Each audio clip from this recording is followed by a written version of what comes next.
গ্রামোন্নয়নে বিগত সরকারের কোনো দুর্নীতি বরদাস্ত করা হবে না। বহরমপুরের প্রশাসনিক বৈঠকে এমনটাই জানালেন পঞ্চায়েত ও গ্রামোন্নয়ন মন্ত্রী দিলীপ ঘোষ।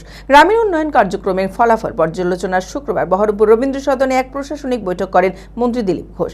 উপস্থিত ছিলেন মন্ত্রী গৌরীশঙ্কর ঘোষ, জেলাশাসক আর অর্জুন, সাংসদ সহ অন্যান্য আধিকারিকেরা। মানসিক স্বাস্থ্যের জন্য সবার আগে যে নামটি মনে ভেসে ওঠে, সুস্থ মনের ঠিকানা মনোবীক্ষণ। যোগাযোগ নাম্বার 7477799513।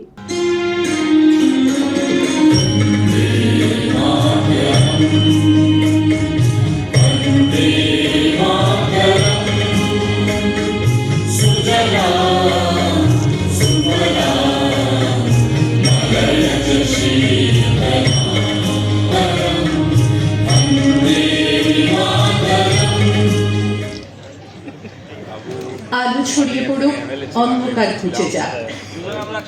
আসতো মা সদ্গময়া, তমসো মা জ্যোতির্গময়া, মৃত্যুর মা অমৃতঙ্গময়া। আর তাই এই মুহূর্তটি আলো হয়ে উঠুক। উপস্থিত আছেন মানুষ সহ বিশিষ্ট জনেরা।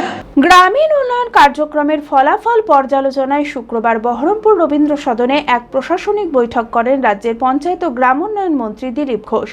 উপস্থিত ছিলেন রাজ্য জনশিক্ষা ও গ্রন্থাগার মন্ত্রী গৌরীশঙ্কর ঘোষ, জেলাশাসক আর অর্জুন, সাংসদ আবু তাহের খান, খলিলুর রহমান সহ অন্যান্য আধিকারিকরা।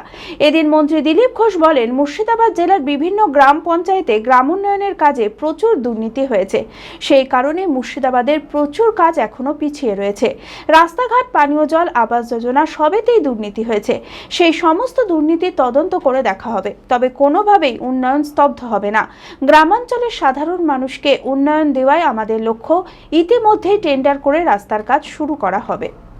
আমরা এখন দুর্নীতির পিছনে পড়ে না থেকে লোককে উন্নয়ন দিতে চাই, কিন্তু দুর্নীতির হিসাব হবে অনেক জায়গায় রাস্তা হয়েছে ওয়ার্ক অর্ডার ছাড়া, সব বিল আটকে আছে। আমাদের মাননীয় মুখ্যমন্ত্রী ঘোষণা করেছেন যে যে রাস্তার বিল আটকে আছে সেগুলো রিভিউ হবে, তারপরে দেওয়া হবে। সে চলছে। সেই জন্য কি আছে, সাধারণত যারা এটা অ্যাসেসমেন্ট করেন তাদের না দিয়ে অন্য লোক দিয়ে করাতে হচ্ছে বলে একটু দেরি হচ্ছে। আর যে কাজ হয়েছে তার পয়সা পাবেন, যে কাজ হয়নি তার জায়গায় তাদেরকে শাস্তি পেতে হবে। এক ডিএম বলছেন 100টা টেন্ডার অলরেডি হয়ে গেছে, কাজ শুরু হয়ে গেছে। অত্যধিক বৃষ্টি, জল জমে আছে, এখানে কাজ করবে কি করে? সুযোগ পাচ্ছে যেমন সেরকম হচ্ছে। আবার দেখুন কাল পরশু বৃষ্টি হবে, তো অর্ধেক কাজ করে আটকে যাচ্ছে। যেমন যেমন সুযোগ হবে আমরা চাই পুজোর আগে রিপেয়ারিং হোক রাস্তাগুলো, যেন তখন অসুবিধা না হয়। গত সরকার নিজের মতো করে লিস্ট বানিয়ে দিয়েছে, কোনো সার্ভে হয়নি কে পাওয়া উচিত কে নয়। তার মধ্যে 70,000 লোক পশ্চিমবাংলায় এরকম আছে যারা এলিজিবল নয়, তাদের লিস্টে নাম এসে গেছে। তার মধ্যে 12,500 লোক টাকা পেয়ে গেছে, তাদেরকে আমরা নোটিশ দিয়ে টাকা ফেরত করছি। যদি এই লোকগুলোর নাম ঢুকে যেত আর তাহলে আজকে বাড়ি হতো, মারা যেত না।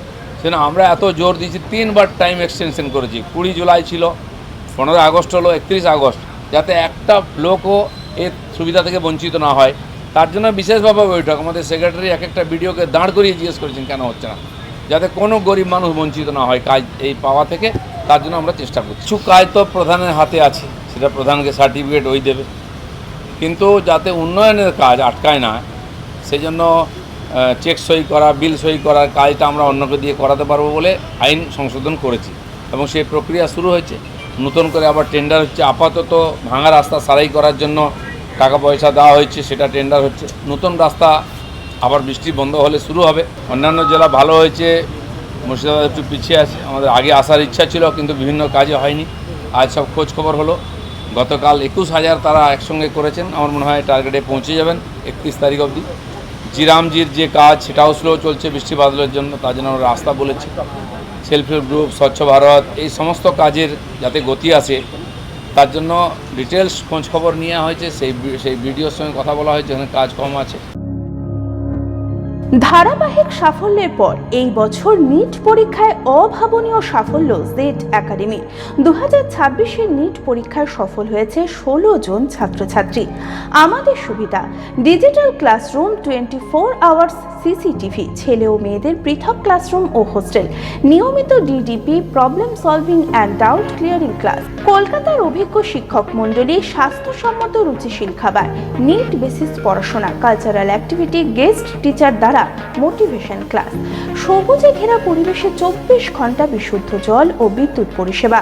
2027-এর নিট ও জেইই পরীক্ষায় সফল হতে আজই আসুন জেড একাডেমিতে। বিশদে জানতে যোগাযোগ করুন। ঠিকানা জেড একাডেমি, সারগাছি রামকৃষ্ণ মিশনের সন্নিকটে, বহরমপুর, মুর্শিদাবাদ। Mobile number 9836187795।